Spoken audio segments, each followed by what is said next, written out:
Well, I've got some good 49ers injury news for a change. The no injuries on Sunday after the game. That was Kyle Shanahan's very unusual post-game report. That has held through to today, to Monday. Sometimes you get stabbed in the back with injury news on Monday after there had not been injury news on Sunday because guys come in sore, adrenaline wears off, new injuries are discovered, but no injuries holds up for the 49ers. And Ricky Pearsall had a good weekend. He hit his GPS markers. He is expected back out on the practice field for the 49ers when they next take it on Wednesday. This is big for San Francisco because they struggled at the wide receiver position yesterday. They've struggled there really all year without Ricky Pearsall after he went down on September 28th. The 49ers, one of my key markers to watch this season statistically is the wide receiver separation average. And the 49ers ranked dead last in 2024. They needed their receivers to create some more space. This year, they ranked number 24 because they've been missing Ricky Pearsall, the ex-receiver, for the majority of the season. They've also been missing Brandon Aiyuk. Unfortunately, still no practice window to open for Brandon Aiyuk. Although I will say that if you listen to George Kittle's press conference yesterday, he mentioned Brandon Aiyuk and a potential return twice. So it's obviously something the 49ers believe is possible this year. The 12 to 18-month window for the multi-ligament ACL tear is upon us. It's been about 13 months since Aiyuk suffered that injury. More pressing, though, is the fact that Ricky Pearsall will indeed be back out at practice for the 49ers on Wednesday. A lot of people wondering why it took rather long. Well, it's taken about 6 weeks. September 28th is when Pearsall banged his knee on the ground on the toe tap catch attempt, which I think was a catch. The officials ruled it incomplete against Jacksonville. It has now been 6 weeks and 1 day since then. Pearsall suffered a PCL injury, and the timetable on PCL injuries is about 5 to 6 weeks. Apparently, the 49ers thought that this one might not be as severe initially, so they were getting greedy. They believed that Pearsall might be back sooner than that 5 to 6 week stretch, but it ended up taking the full 6 weeks, and now he's finally hit those markers, and he's going to be back out on the practice field for the 49ers. This is very, very important for the offense as a whole, which, yes, does need to bring some elite components to the field. We'll take a look at that in a second. First, we're going to take a look at our San Francisco shot of the day. Dolores Park with the statue. Sunny right now. This is what I'm bypassing right now to give you guys this live update. Was out at Dolores walking around. Good sandwich over from Rhea's. Nice November day in the city. Nice and warm. Warm breeze at the top of Dolores. Now we can go and talk about Brock Purdy and the return standard. Kyle Shanahan said that Purdy's going to have to put in 3 full days of practice without limitations. Aggressive days of practice, he said. He's going to consult with Shanahan and the 49ers medical staff after each one.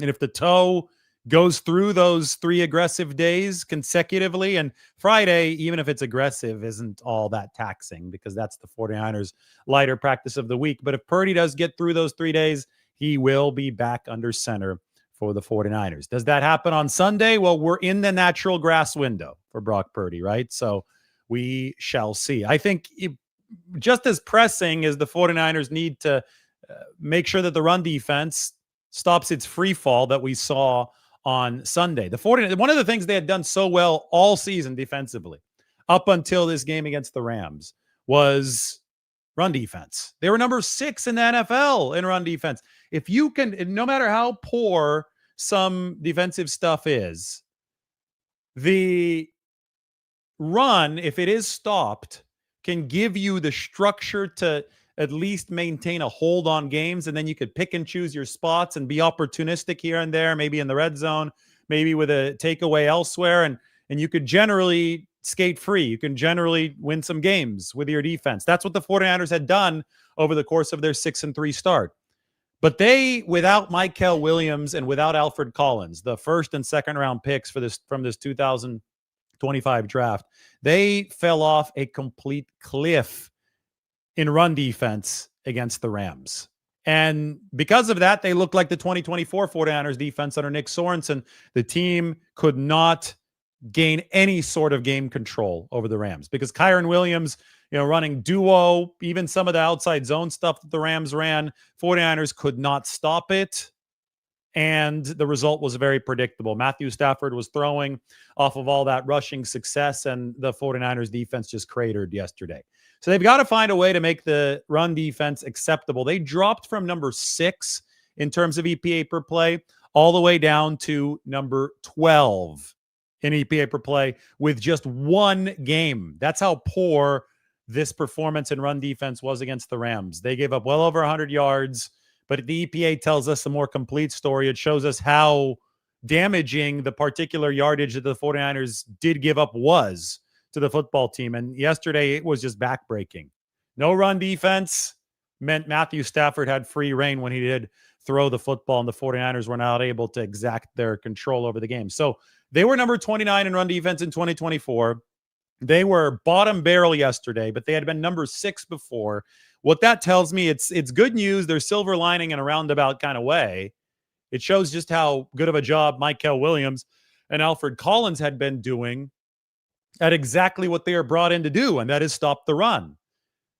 The bad news on top of that silver lining is that Michael Williams is not coming back this year. He had one of the highest double team absorption rates in the NFL.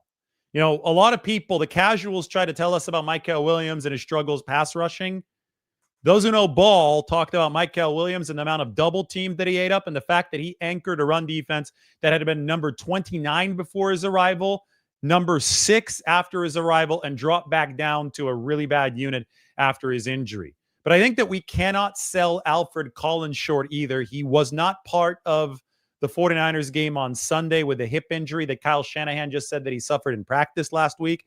And Shanahan said that Collins was actually very, very close to returning in this game for the 49ers on Sunday. Although he did not get that week of practice in, he was walking around on the practice field watching on Sunday. I thought that was a good sign. Alfred Collins, the second-round pick, is a tough dude. He actually popped his shoulder back into its socket after it was cleanly separated in Houston, lethal weapon style, popped his shoulder back into the socket. That's how Kyle Shanahan described it, and he finished that game. So there was a good chance that Alfred Collins was going to be able to overcome his hip injury and get back in there for the 49ers. It didn't happen. They were missing both him and Michael Williams, and that run defense did fall off of a cliff. Now, let's go back to the big operative quote. No injuries. I was very ready to put out a funny meme. You know that meme where there's a guy with a knife, he's holding it, and he's getting ready to stab the guy that's like kind of cowering. It's a sketch, right? It's not an actual picture. And then you put your text on both sides. Well, the cowering guy was no injuries on the post-game report Sunday. And then the guy with the knife was going to be the Monday afternoon injury report. You could only skate free for about 20 hours before the Monday afternoon injury report gets you with a surprise injury. But that wasn't the case this time. There was no surprise injury that popped up for the 49ers. That is great news as this team moves forward. I mentioned to everyone this morning, and I don't know if you've seen it, but we went through my article up on the San Francisco Standard from yesterday. Here it is. The schedule really begins working in the 49ers' favor now. That last place schedule from 2024 should start to yield some dividends for San Francisco. They lost the game that we expected them to lose yesterday. They now will play 4 straight games as favorites. They are not playing good teams over the course of these next 4 games. In fact, why don't we take a look to see exactly whom the 49ers are playing, and then we could see them on the team tier chart. And, the no injury stuff from this game against the Rams factors big time into this because it really gives the 49ers a good platform to finally go on a winning streak. They have not won consecutive games since they opened 3-0. So let's take a look at the next opponents. By the way, I spoke about it this morning, the potential trajectories of the 49ers on this team tier chart. They started to follow the orange trajectory with yesterday's performance, his bottom barrel defense, but the offense was really good. Mac Jones completed 85% of his passes. Now, I get that the offense did not do enough to win, and I criticized the offense plenty. They have much more on their plate and much more burden to handle because of the injuries on the defensive side of the ball. You've lost a Hall of Fame caliber player in Fred Warner. You've been number 29 defensively ever since Nick Bosa got hurt. You know, what could have been, by the way, quick little detour here. Let me just pause to say what could have been for this 49ers defense. Weeks 1 and 2, they were number 4 in all football. And that included a week 1 game against the Seattle Seahawks, an offensive juggernaut, an elite offense, undisputedly this year. Number 4, the 49ers, they had a ferocious pass rush. They finished weeks 1 and 2 the way that Mariano Rivera finished most of his opponents as a New York Yankee. They closed both of those games with their defensive line. Nick Bosa in week 1 at Seattle, Bryce Huff in week 2 at New Orleans. That is not easy to do. They had one of the best NASCAR packages in football. They had one of the best linebackers to ever suit up in Fred Warner, healthy in the middle. They might have been a little weak at safety, which is really exposed now, but you couldn't really tell back then because they had all these other stars firing on full cylinders in the front 7. The number 4 defense for the 49ers over the first 2 weeks, it was blossoming. That was looking like it was going to be ahead of schedule, right? The defense, I think it was ahead of schedule in weeks 1 and 2. That's what we said coming out of that game, definitely against the Seattle Seahawks, especially in retrospect. That was true. The offense, well, we've expected it to be a top-tier offense this year. That's what the 49ers have long counted on. Now they counted on it even more with the defense not up to that par for San Francisco. But it was number 4 through the first 2 weeks. It's been number 29 since then. And Nick Bosa hurt his ACL early on in week 3. So what could have been so unfortunate for San Francisco. Either way, though, they are still 6-4. That is a good record. They didn't suffer any new injuries during this loss to the Rams. They were expected to lose to the Rams. Why? Look where the Rams are. Rams might be the best team in all of football. Like the Rams are one of the only legit upper right teams that there is. Maybe the only legit upper right team that there is. And because they blew the 49ers out, special teams never even became an issue in the game. And that's where the Rams have struggled this year. So we expected San Francisco to lose a game when they're here and the Rams are a good 3 tiers above them. But the next 4 opponents are all winnable games for San Francisco. First, the Arizona Cardinals. They're in the same tier as the 49ers. They're right here. They just got walloped by the Seattle Seahawks, 44-22. I think the Cardinals are the toughest opponent out of the next 4 for the 49ers, because then you go a tier below the following week to the Carolina Panthers. They lost to the New Orleans Saints, a team that the 49ers have already beaten. The Saints are way down here. That's going to be on Monday Night Football back at Levi's Stadium. Then you move even further down. A better defense, but a much worse offense. Look here. That's the Cleveland Browns. So that's a team that's what? 2 to 3 tiers worse than the 49ers. And then 3 to 4 tiers worse than the 49ers are the Tennessee Titans. That's in 4 weeks. It just gets easier and easier over the course of the next month for San Francisco. So good, soft landing coming off of that extremely challenging game against the Rams for San Francisco's defense, and also a good chance for the 49ers to continue arming up on the offensive side of the ball. Ricky Pearsall back at practice, yes. Now we find out Brock Purdy. That's going to probably take the whole course of the week, but he's going to have a legitimate shot, according to everything that Kyle Shanahan has said this week versus previous weeks. He had a legitimate shot in the Rams week, much more so than the week prior, but it's been an incremental build. We predicted that Mac would start against the Rams based on what we saw at practice. We'll be watching with eagle eyes on Wednesday to see what happens for the 49ers against, or what will happen for the 49ers against the Arizona Cardinals as they head to the desert. I want to thank our sponsor for this show, Ridge Wallets. Now, we've talked about some wallets before. Ridge sent me a couple of their wallets, and it's nice. Losing your wallet is the worst, but with the Ridge AirTag attachment, you'll always know exactly where it is before panic mode kicks in. Ridge isn't just about wallets. They create premium everyday carry essentials like key cases, suitcases, and rings, all built with the same sleek, durable design. No matter what you pick, Ridge has free shipping, a 99-day risk-free trial, and a lifetime warranty on all of their products. For limited time, our listeners get 10% off at Ridge by using the code Lombardi at checkout. Just head to ridge.com and use the code Lombardi, and you are all set. After you purchase, they'll ask you where you heard about them. Please support our show and tell them that we sent you. Once again, Ridge Wallets, ridge.com/Lombardi is going to be your code when you go and check out Ridge Wallet. So make sure to check them out.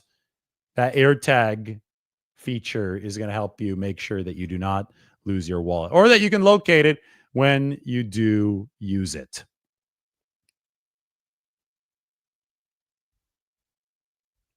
I'm going to open this up to questions in just a few minutes.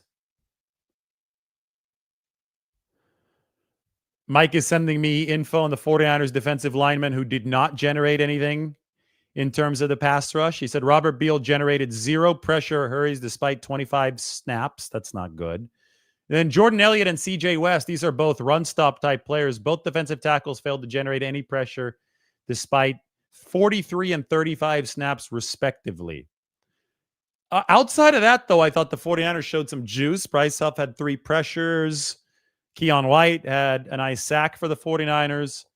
You look at the blitzes that they ran. Kyle Shanahan was asked about the blitzes today, and he said, I thought that the blitzes got to Matthew Stafford. The coverage just didn't do its job on the back end. Wouldn't you know it? That's exactly what I've talked about here over the last 2 shows, what we've written about. The 49ers are not making Matthew Stafford take an extra hitch. The communication breakdowns on the back end yesterday were prolific. The coverage techniques did not interplay well with the pass rush. When you lose Fred Warner, you lose the central communication nerve of that defense. He's very, very good at getting guys organized. But Warner also presents a new physical reality for opposing offenses. The guy's almost as tall as me. He's 6'4". Like, for a linebacker, that's very, very unusual. Most linebackers are going to be hovering closer to 6 foot, maybe 6'1", maybe 6'2". 6'4", that's why Fred Warner's nickname is the Predator, because you don't see a linebacker built like Fred. And because he is so athletic, so smart, and so tall, he's got that wingspan and the height in the middle of the field. Kyle Shanahan explained it today. Quarterbacks have to get the ball over Fred Warner when they're throwing. I mean, it takes away a big swath of the middle of the field, and then everybody else on defense is better because they have to cover less space. All of a sudden, you've got an average height linebacker. You don't have the Predator in there anymore. A, you're not communicating as well, but B, physically, you're not covering the same amount of ground as when Fred Warner is available as linebacker for the 49ers. So it's one of those things where you can't replace a future Hall of Fame player, period.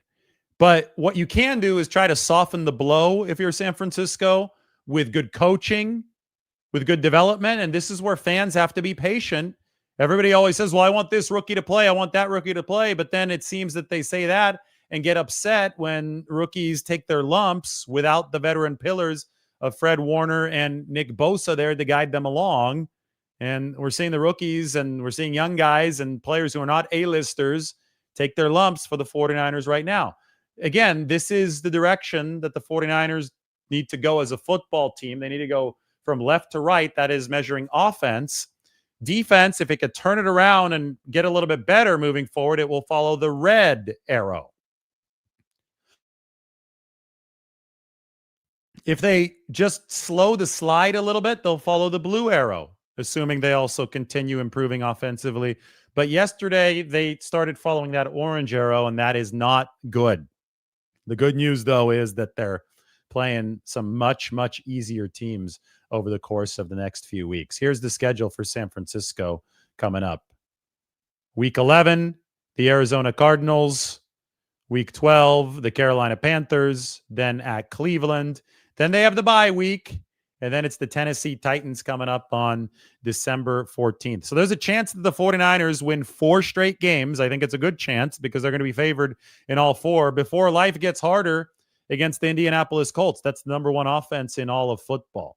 I think that the hope would be, and you're just trying to be competitive. I hate this mentality from some of these fans, some of these reporters talking about packing it in. I love just analyzing football because I love the sport. I don't look at this from a biased perspective. I look at this from an objective perspective of covering the sport, honoring the sanctity of the sport. And one thing about football is that it's a lot like life, right? You got to overcome adversity. You have to keep on fighting when things get hard. It's not always going to be fair. Sometimes you're going to be dealt a deck of cards or a hand of cards from the deck that is much worse than the hand that your opposition gets. And despite that, you've got to play through it, and you've got to find a way to make lemonade out of lemons. And that's where the 49ers are right now. Over the next 4 games, it seems that they're going to get a bit of a reprieve and have a chance to shepherd this really struggling injured defense into some sort of competence that we didn't see out on the field yesterday. But then the 5th game is going to come against the Indianapolis Colts. Who are the Colts, you ask? Well, why don't we go to the team tier chart? The Colts are the top offense over here on the right in all of football. That's going to be really hard for a plummeting 49ers defense in 5 weeks. But 2 things. A, that defense can and should improve, and George Kittle talked about that in his post-game press conference.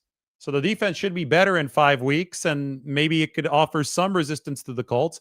But B, if the offense has to be the driver of this football team, if the 49ers offense is healthy and Brock Purdy is back and Ricky Pearsall is back, maybe we even talk about Brandon Aiyuk 5 weeks from now, maybe that offense really is somewhere over here where I'm moving my cursor at the end of the red arrow. Maybe the defense does improve. Maybe the offense is over here, and maybe the 49ers have a chance to beat a team like the Colts 35-32. Crazier things have happened. You know what happened yesterday in the National Football League? The Miami Dolphins, who are down here, beat the Buffalo Bills, who are up here under the Colts logo. So that there's a difference of 1, 2, 3, 4 tiers between the Miami Dolphins and the Buffalo Bills, and Miami beat them 30-13. That gave credence to the term or the phrase, any given Sunday. So you want to set yourself up with the best odds so that any given Sunday can be actualized. The Dolphins did it against the Bills yesterday, and the 49ers, who are a whole heck of a lot better than the Dolphins, they're a couple tiers above the Dolphins. Why not them? Why can't they put themselves into a position to make some noise? Nobody's saying that it's likely that they're going to go and win several playoff games and make it to the Super Bowl in Santa Clara. They are really beaten up. I understand the realities of that situation. But what I don't understand is people who observe a professional sport, see the narrow margins of the professional sport. Yesterday, even when the 49ers defense was getting its tail whipped over the course of the first quarter, they were still 2 plays away from being right in that football game. And they pulled to within a touchdown in the second half. The margins are thin in this league. There's a fumble and a 4th down stuff for the Rams that really gave them the gap that they needed that they didn't have in week 5 when the 49ers beat them. So with margins being that thin, and with the 49ers already having demonstrated success in so many different facets of this, it's obviously an injured and incomplete team. But you've just got to keep on fighting. You're going to be favored for the next 4 games. You're favored to reach 10-4 if you're the 49ers. There's a lot of teams that would trade to be in San Francisco's position right now, even despite the fact that the 49ers come with an absurd amount of injury baggage. So just a little perspective as we go through it here on this beautiful Monday afternoon. Cornerback Asante Samuel Jr., who's 26, he's coming off of spinal fusion surgery, had a tryout today with the 49ers. So Samuel's been on a tour around the league here over the past few days. Obviously, spinal fusion surgery, something that he's going to have to prove to teams that he's ready to go. He's been medically cleared, but We'll see how close to his old self, Asante Samuel Jr., the cornerback, is. Still only 26. Kyle, today, Shanahan said that we know he's been a hell of a player, so that's probably just to see where he's at right now, referring to the workout that Asante Samuel Jr. went through. So don't expect a signing to be imminent there. A lot of times when a player's coming off of a serious surgery like that, he will check in with a bunch of teams just so they can get a gauge of where he's at. He might get some feedback as to what he needs to work on, and then maybe a signing will happen for Asante Samuel Jr. at some point later this season. We got a good Monday Night Football game tonight. The Philadelphia Eagles and the Green Bay Packers. I can't wait for that one. It's going to be good stuff. Eagles and the Packers. Back to the team tier chart. I think that's worth looking at.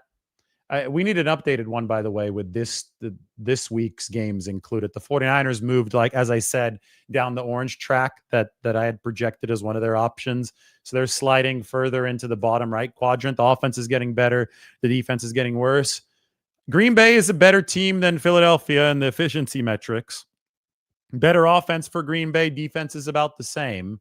But as we know, any given Sunday or any given Monday, that is something that is absolutely on the table tonight. The game is in Green Bay tonight, by the way, where it is currently 31 degrees, or it's forecast to be 31 degrees. Packers favored by a point. Should be some really, really quality Monday Night Football to watch. I am definitely looking forward to it. So the 49ers getting Ricky Pearsall back this week, that's something we've been waiting for now 6 weeks since that Jacksonville game. It's also the last time that we saw Brock Purdy. There is a chance that the Purdy and Pearsall returns overlap. I'm sure the 49ers wouldn't mind that. I have to shout out to Mac Jones. I mean, that was a fantastic performance yesterday. Also a good performance for the 49ers offensive line. And this is something that should give optimism about their offense moving forward. You know, as we talk about the need to get this offense up to elite levels, to get them into that cluster on the very far right with the Colts, the Bills, the Chiefs, and the Green Bay Packers, the protection is going to be really important. And there was so much kicking and screaming from folks over the course of the past 6 weeks about the 49ers offensive line, even though they had to play a rookie 7th-round pick at left guard. And I said, guys, chill out. Let the 49ers heal up. Let's see what this offensive line looks like after they don't have to have a rookie at left guard. They got Spencer Burford back. They got Ben Barch back over the past 2 weeks. Both of those guys have incrementally returned for the 49ers. Yesterday, they split snaps for San Francisco at left guard, and they didn't give up a single sack to what was a really, really talented Rams pass rush. That, again, like, let's just hammer this home one more time before we firmly turn the page to the Arizona Cardinals. The 49ers were able to do what they did against the Rams yesterday. That number one defense scored 26 points after the Rams' previous 3 opponents had managed only 20 points combined. So from about 7 points per game for the previous 3 opponents to 26 in one game for San Francisco against the Rams, nearly 400 yards of total offense. There's still juice on the offensive side of the ball for the 49ers. Undoubtedly were mistakes, and I think that put them behind the 8 ball. That's why I blame the offense more than the defense, because I have different expectations for each unit depending on the injury situations. I thought that it was killer that they couldn't score before halftime. They had that delay of game penalty. I'm not sure if that was on Mac Jones or if it was on somebody else, but it was 21-7 at the time. 49ers couldn't bring it any closer because they also did score coming out of the locker room in that game. They got the ball first in the second half. And it really would have been nice to have at least 3 more points. You know, another reason they didn't have 3 more points, though, is because Renardo Green dropped the interceptable pass that I promised everyone was coming from Matthew Stafford. He dropped that, and it cost the 49ers a good 30 to 40 yards in field position, because the Rams did punt, but it sure would have been nice for San Francisco to have the ball a little bit further up the field. That was a drive before halftime that was ultimately derailed by the delay of game penalty. 49ers had one of those. They had a couple of dime package substitution penalties. I think the Rams' 3 tight end personnel packages confused the 49ers. Of course, there were communication issues and coverage for San Francisco. At the end of the day, the least of San Francisco's worries, I think, were their standard pass rush. I mean, I listed a couple of the defensive linemen who failed to generate pressure, but there were also a handful of D linemen who did generate pressure for San Francisco. This definitely wasn't the same case as a couple weeks prior against the Houston Texans. I can show you the defensive pass rush GPS breakdown. This is always a good stat. Look at the bottom on the right. You can see that both Keon White and Bryce Huff were on average closer to Matthew Stafford than any of the Rams pass rushers, and that includes Braden Fisk and Jared Verse, Kobe Turner, Poona Ford were to Mac Jones. So Keon White and Bryce Huff constricted that pocket. I get it that the 49ers didn't get what they needed to from some of their other pass rushers in this game, but I'm not saying it was a perfect pass rush. I just think that the coverage issues behind that pass rush were San Francisco's biggest defensive issue in this game. So we've got the Bryce Huff stats in this game. Mike just texted this to me. According to NFL Next Gen Stats, like PFF and Next Gen Stats have different definitions of a pressure. Bryce Huff had 10 pressures, tied for the team lead.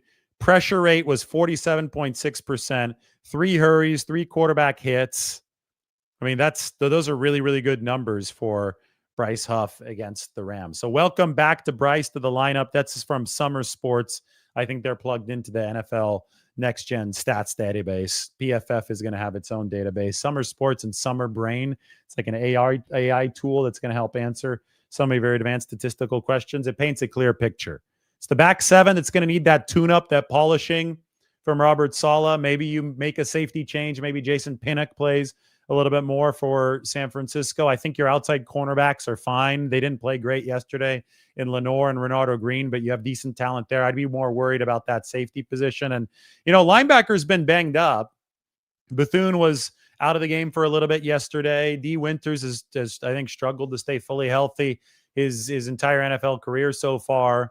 And then they've got Luke Gifford in there at that Sam position right now. Kyle Shanahan said that they're not going to start working Nick Martin at Sam linebacker, at least yet. That might be a little bit disappointing to fans, but they continue to develop Nick Martin and weak side linebacker. My guess is that they want the rookie to be fully versed with one position, and he's probably drinking out of a fire hose right now, but they want him to be fully versed at that position before he is thrust into action at another spot. All right, let's answer some questions here. We got a lot to talk about.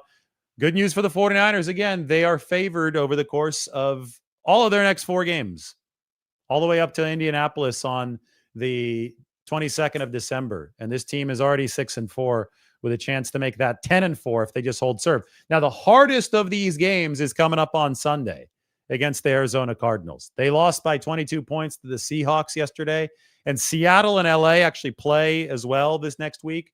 They say that game is going to feed families because it's so good. And, I wouldn't disagree. LA and Seattle, that's a titanic powerhouse matchup, top of the NFC West. But the 49ers remain relevant. They've beaten both the Rams and the Seahawks on the road earlier this season. They were able to do that game in Seattle, notch that win with Brock Purdy as their quarterback before he suffered the turf toe injury. Actually, he won that game, directed the game-winning drive after suffering the toe injury. But they did it without George Kittle, and they play the Seattle Seahawks Week 18. And as we already know, you can never say never in this league. The 49ers are obviously still a factor to at least play spoiler in that NFC West. But we should talk in greater terms than that.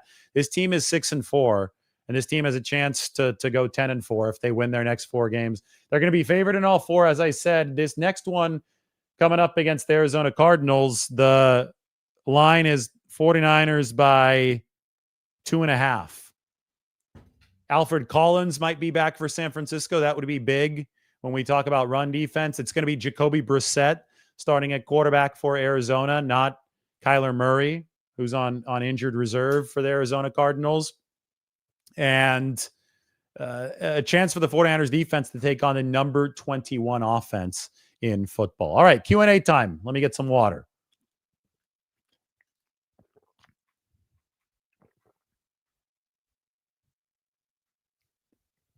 Farrell says he sees the 49ers as a wild card team. I mean, I think that's right now the realistic ceiling for this football team. I predicted 11-6 for the 49ers before this season. If they win the rest of the games in which they'll likely be favored, and they lose the games in which they'll likely be underdogs, the 49ers will finish this season 11-6. I did not expect this path to 11-6. In fact, I think that I probably miss, or what's the right word here? I think that I underestimated what a healthy 49ers team could do this year. Had they stayed reasonably healthy, given the fact the defense was top 5 over the first 2 weeks, I think the 49ers could have been one of those 14-3 powerhouses. But obviously they didn't stay healthy, so they're on track for a 10 or 11 win finish, which would be a wild card type of finish for San Francisco, with the offense leading the way and the special teams obviously surprising some people this year with the way that it has finally turned around, except for kick coverage and extra points. For whatever reason, they're still terrible at kick coverage. They're still giving up the worst starting field position on average in the league. And Eddie Pinheiro missed another extra point. He's missed 2 extra points, but no field goals for the 49ers. That was a block yesterday by the LA Rams. But yes, I do see the 49ers with that wild card entry into the postseason if they continue on this trajectory. Now, what they have to do is they have to win a string of games. They have to notch actual winning streak. It's been win, loss, win, loss, win, loss ever since week 3 for San Francisco. They've got to string together a few wins moving forward.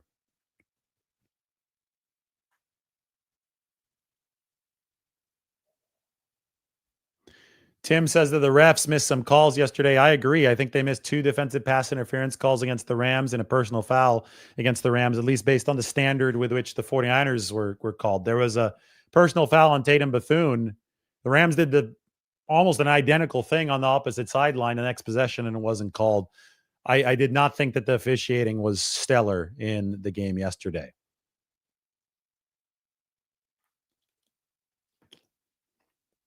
Craig's asked, well, why did Kyle Shanahan not put a hurry up offense in there? Because the defense wasn't stopping the Rams. Like the defense, imagine putting that defense back out there after even less rest. The Rams would have just sliced through it even quicker. I mean, at the end of the day, this wasn't about pace of play on offense for the 49ers. This was about the fact that their defense just could not get a stop, and the offense had to be perfect, and the offense wasn't perfect. They blinked. In week 5, they had jumped out to a 14-0 lead over the Rams, and that was enough to hold on. The Rams never took the lead in that week 5 game. This time, the 49ers were playing catch-up, and it's really hard to play catch-up in a game that you're expected to lose, right? The 49ers were underdogs. They lost. I don't think it's that big of a deal. I think that exactly what I predicted would happen, the Rams being too overwhelming offensively for this 49ers defense, did happen.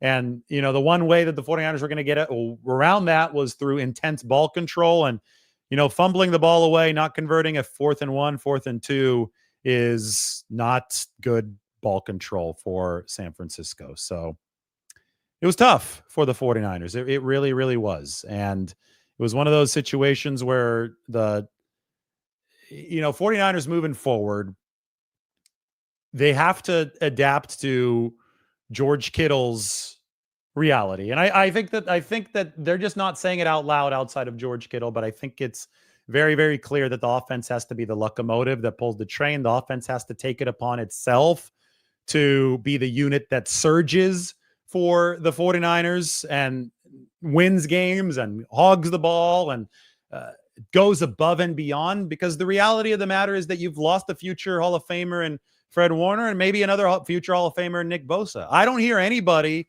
talking about Nick Bosa not being important anymore. We had all those annoying takes over the course of several years. Oh, Nick Bosa is not getting enough sacks. Like, this guy's not any good. He's overrated. Guys, when Nick Bosa was available, this was the number 4 defense in all of football.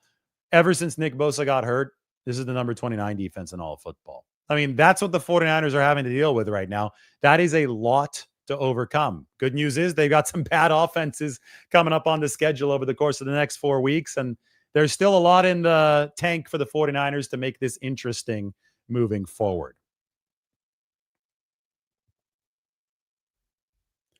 Thomas thinks the 49ers are not going to make the playoffs. I disagree. I think they will. I think it's a fair take, though, to say you don't think they're going to make it. You think they're probably going to drop a game where they're favored, which is totally possible if they can't stop the run moving forward. But I think that Robert Saleh is going to tighten the screws and figure out a way to get this defense. All you got to do, is get it to a point where the slide is not severe. Like you don't. This was something that I try to illustrate with this graph. Like defense is measured with the x-axis, the vertical axis.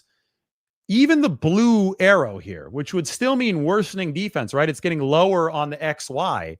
Even a worsening defense paired with a surging offense, which I think we're seeing traces of, and they're going to get Ricky Pearsall back now. Even that would put the 49ers in position to make the playoffs and make noise. Now, if you really want to get crazy, then there's the red arrow. If you think the defense can get better and push the EPA up, I don't think that's going to happen. But that red arrow, that would put the 49ers as firm contenders. I just think they've lost too much. And there was nobody they were going to trade for that put them on the trajectory of this red arrow. I think that's just the tough truth of the situation. What they really, need to dig deep, try hard to avoid is the orange trajectory. Because that puts the 49ers into Cowboys no man land. That means that your defense is sliding to the point where it's just going to suck for the rest of the season, which is possible. I mean, what we saw yesterday wasn't pretty. And no matter what the offense does, you're just going to be one of those Big 12 teams that's constantly chasing points and not able to have any sort of control on the game. So it's fair to think that they continue following that orange trajectory. I think, though, the offenses that they face over the next 4 weeks will allow the 49ers a cushion to get better defensively.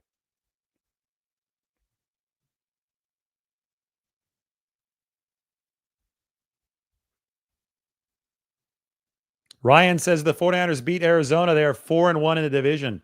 That's a good point. And they're 2.5-point favorites against the Cardinals. This is now the Jacoby Brissett Cardinals. An interesting team. Mac Jones was able to edge them out.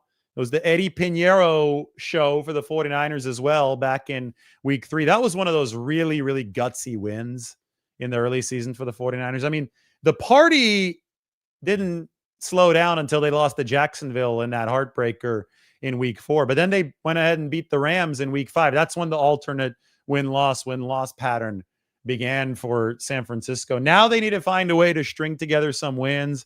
I think that a trip to Arizona is a very, very fair chance for San Francisco to start just that.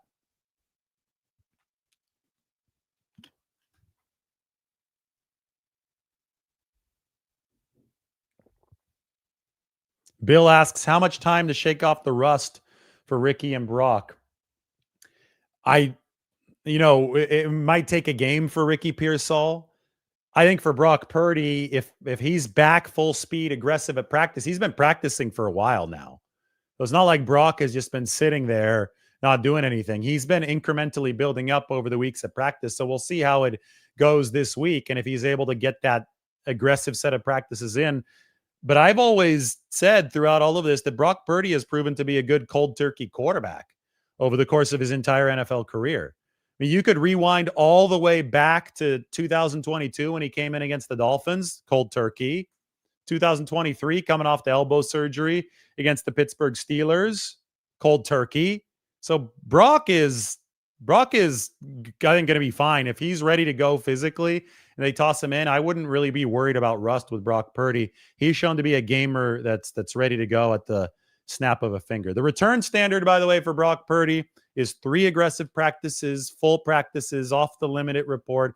I mean, maybe technically he could still be on the limited report, but as long as Kyle Shanahan sees something that's at least close to full participation, the 49ers will be in business.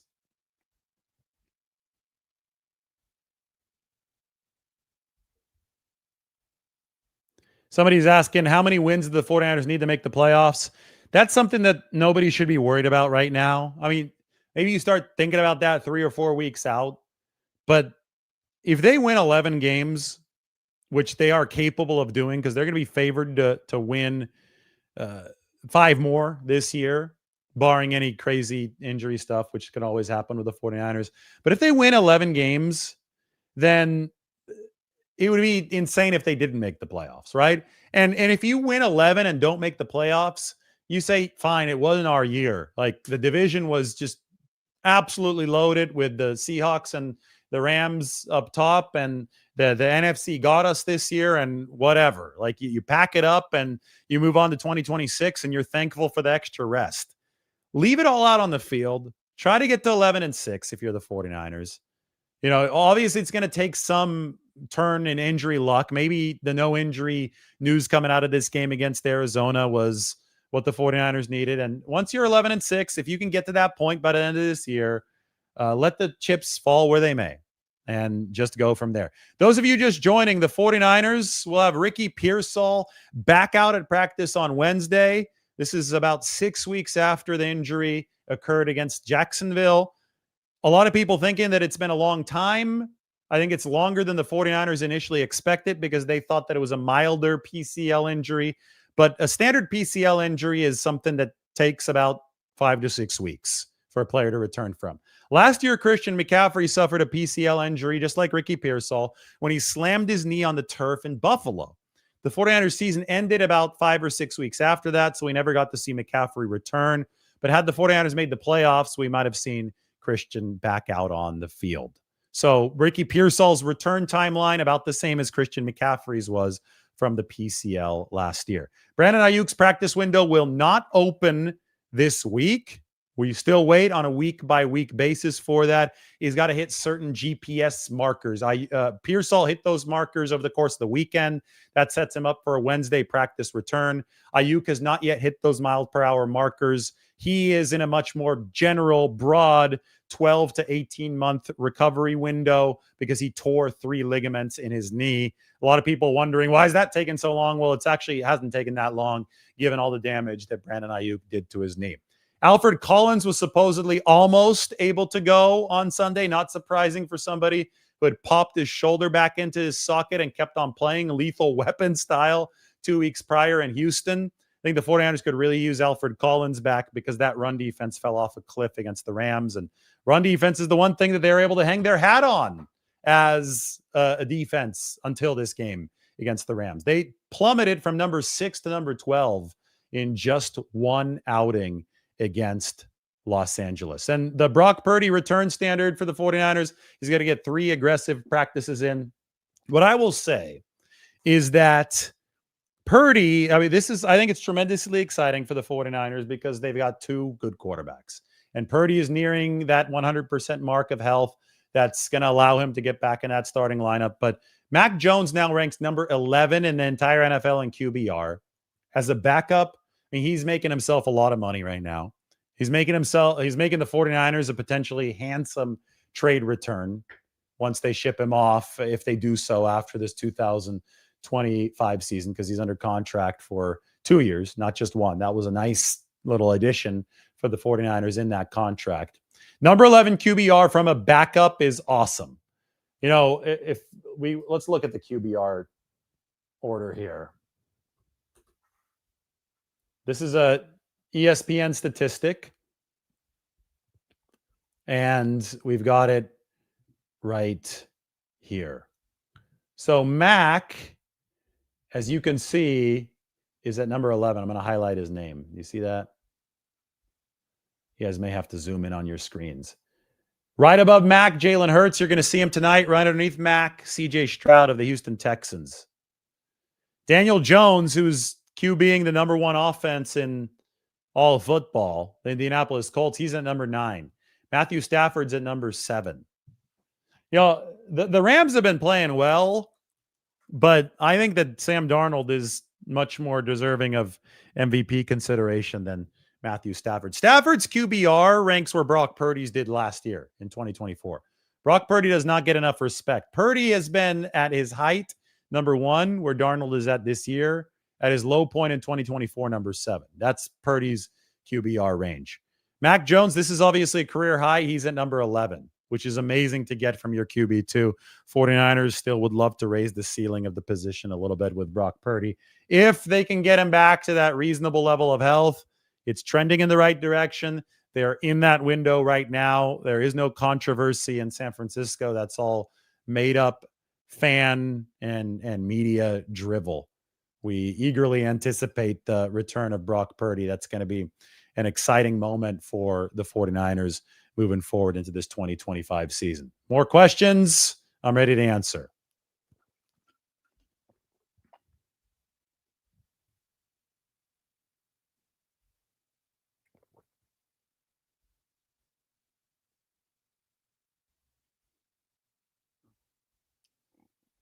Miguel says that Stafford is a more popular name for MVP. Yep, that hurt Brock Purdy back in 2023, even though he led the league in efficiency. Lamar Jackson was a more popular name. That part of it is really frustrating, but I'll sit here and continue to rely on the actual data when we make some of our appraisals.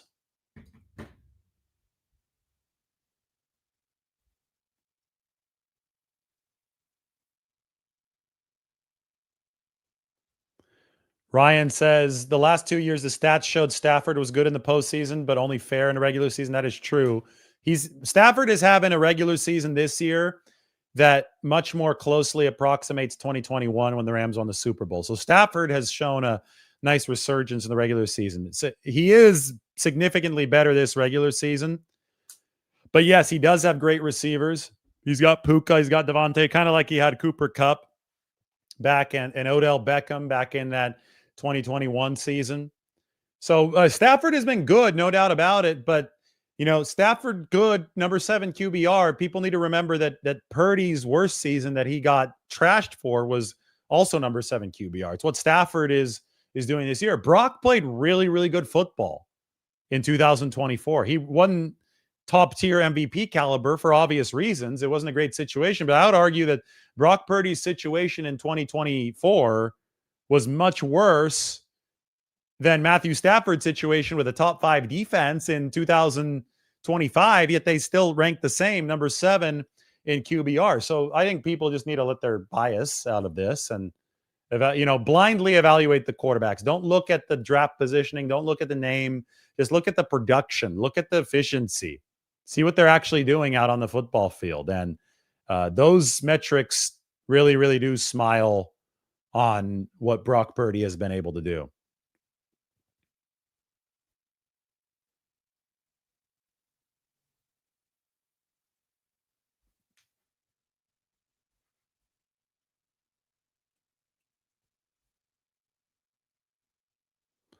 And Darnold has given Brock Purdy a lot of credit. That is cool. The 49ers QB rehab factory. Mac Jones, the latest student of the 49ers QB turnaround efforts. Mac making himself a lot of money with how well he's playing right now. Brock's body of work does speak for itself. That is true.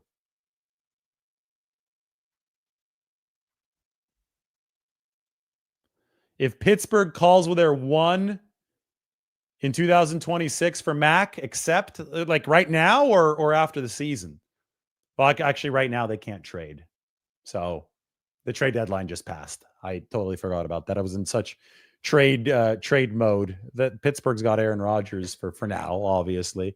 That was an ugly game for them yesterday against the Chargers on Sunday Night Football. Yeah, I think if you get a 1 for Mac Jones, that would be a successful QB rehab project. It'd be amazing, actually, if the 49ers were able to go from backup QB signing to first-round draft pick with Mac Jones.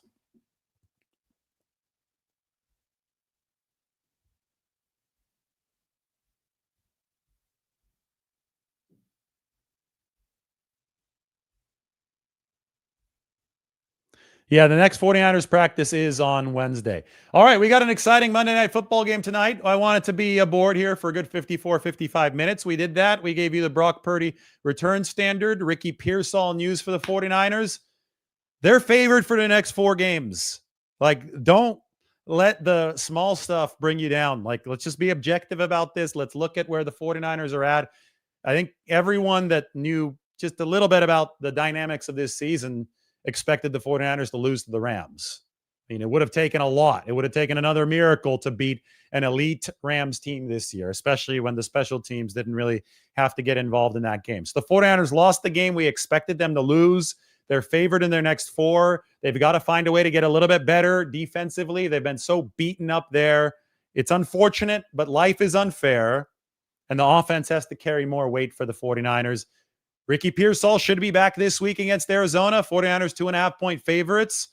They haven't won consecutive games since week 3, but maybe, just maybe, they're about to win 4 in a row.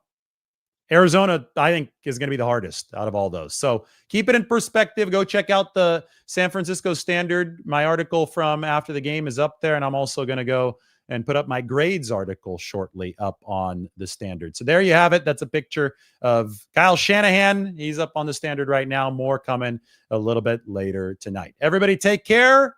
We will talk to you very soon.